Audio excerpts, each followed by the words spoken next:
ठीक है। Use to आपको है तो यूज टू दो तरीका से काम करता है, एक आपका मार्जिनल मॉडल एक्चुअली वर्ब, दूसरा मेन वर्ब, और साथ ही साथ कभी एडजेक्टिव की तरह भी काम करता है।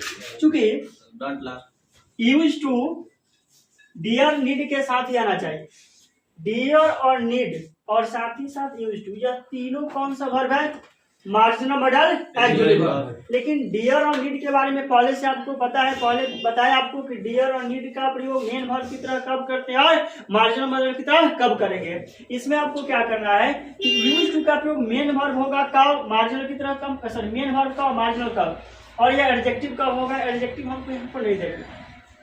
बात है कि हम लोग क्वेश्चन टैग पर आए, क्वेश्चन टैग में कहीं अगर यूज टू का प्रयोग किया गया है तो वह मेन वर्ब होगा या मार्जिनल होगा, कैसे हमको समझ जाएगा। हम एग्जांपल दिए, I used to go, I used to go, और यहाँ पर आपको क्वेश्चन टैग लगाना है।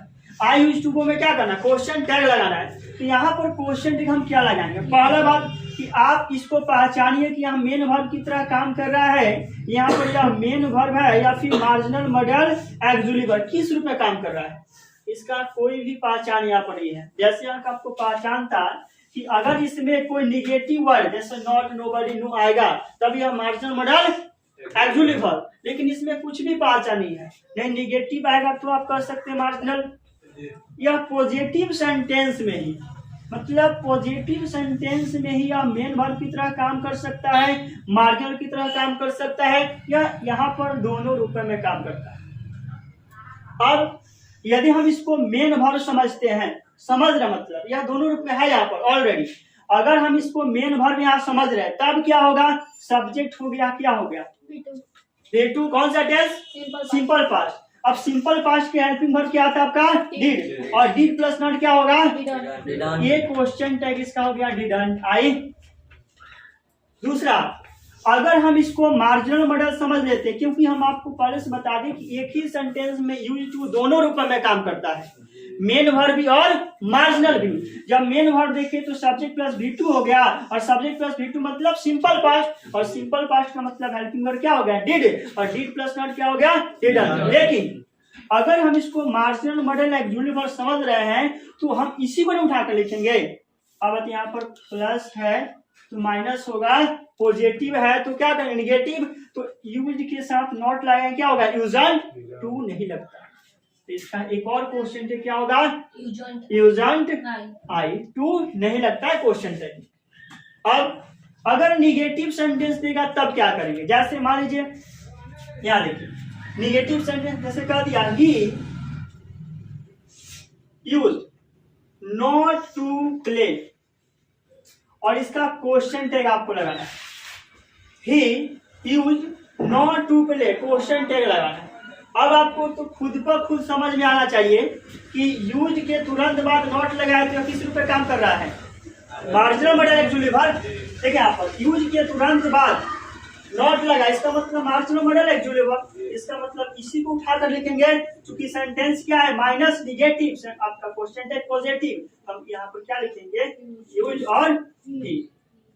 तो निगेटिव सेंटेंस में मेन वर्ब कब होगा, निगेटिव सेंटेंस में मेन वर्ब कब होगा, जैसे निगेटिव सेंटेंस का मेन वर्ब देखना चाहते हैं, देखिए आई डिड नॉट लगाएंगे, अब वह यूज किस में बदल जाएगा, क्योंकि आपको पता है कि डू डज डिड के बाद क्या आता हमेशा, V1, तो करें कि I did not use to गो।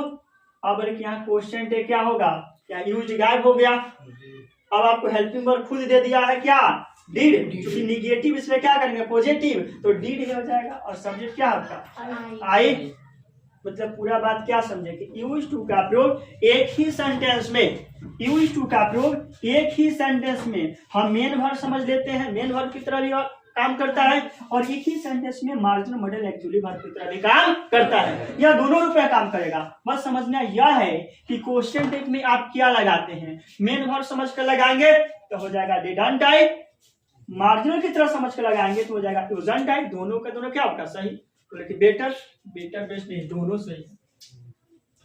हाँ बोले सब्जेक्ट प्लस यूज टू का प्रयोग कब करते हैं जी, यूज टू का प्रयोग करते हैं हम पास्ट के हैबिट को बतलाने के लिए, पास्ट के हैबिट, हम बोले आई यूज टू गो, ठीक है ना, यहाँ पर आई यूज टू गो, मैं वहां जाया करता था, हम लिख दिए I use to go didn't I, मैं वहां जाया करता था ना, आई यूज्ड टू गो यूजंट आई, मैं वहां जाया करता था ना। अब इसके बदले आप यहाँ पर वुड का भी प्रयोग कर सकते हैं। मतलब पास्ट की हैबिट को बतलाने के लिए यूज टू के बदले वुड का प्रयोग करते हैं, जो आपको मॉडर्न एक्सक्लूसिव वर्ब मतलब हेल्पिंग वर्ब हम लोग पढ़ते हैं मॉडर्न एक्सक्लूसिव वर्ब, उसमें समझाया जाता है। यूज ऑफ यूज टू पढ़ेंगे तब समझा जाएगा। यहाँ पर आपको क्वेश्चन टैग समझा जा रहा है कि अगर सेंटेंस में यूज दिया है तो क्वेश्चन टैग के रूप में क्या होगा, तो मेन वर्ब होगा तो डिडंट कर देंगे, और मार्जिनल की होता होगा तो यूजर करेंगे। समझ में आ गया? और कुछ नीड का जैसे नीड है तो जैसे बोले आप यूज टू है तो आप पास्ट रूप में काम करता है, तो नीड और डेयर है वो किस रूप में काम करता है? हाँ, नीड और डेयर पास्ट में लगाएंगे तो खुद बताएगा, जैसे नीडंट हो जाएगा, जैसे देखिए नीडेड हो जाएगा, पास्ट हो गया। प्रेजेंट में नीड और नीड होगा, लेकिन यह प्रेजेंट में यूज नहीं होता, केवल और केवल पास्ट में यूज होता है। यूज का खासियत है कि केवल इसका प्रयोग हम पास्ट में ही करते हैं। प्रेजेंट के हैबिट को बतलाने के लिए हम सिंपल प्रेजेंट का प्रयोग सब्जेक्ट पर भी वहाँ पे नॉट है, वहाँ पे डीड यहाँ पे लिख सकते हैं। यहाँ पर यूज नॉट है तो यहाँ पर डीड नहीं, यहाँ पर अच्छा यहाँ पर हाँ, जब यहाँ पर यूज लग गया मतलब यह बता रहे कि क्या बता रहे कि हम अपने आप में किस रूप में काम कर रहे हैं, मार्जिनल मॉडल एक्सक्लूसिव वर्ब। क्योंकि आपको पता है कैन के बाद नॉट लगता है, मतलब कैन होता है ना आपका मॉडल एक्सक्लूसिव वर्ब। जैसे डियर के बाद नॉट लग गया तो डियर के मार्जिनल होता है तो उसी को उठाकर लिखते हैं। उसी प्रकार जब यूज के बाद नॉट लग गया तो यह मार्जिनल मॉडल हो गया, और जब मार्जिनल मॉडल हो गया तो इसी को उठाकर हम लिखेंगे, नीड नहीं लिखेंगे, यहाँ पर नीड नहीं लिखेंगे, नीड नहीं लिखेंगे। तो सर यहाँ पे तो है कि मेन और मार्जिनल दोनों रूप में लिख सकते हैं। जब नॉट लग गया तब वह डिफाइन कर दिया क्या कि हम मार्जिनल मॉडल एक्सक्लूसिव वर्ब नहीं है। लेकिन जब नॉट नहीं लगा तो आप दोनों हेल्पिंग वर्ब लिख सकते हैं। मतलब यहाँ पर डिडंट भी सही हो जाएगा, यूजंट भी सही हो जाएगा। समझ में आ गया? ठीक है जाए क्या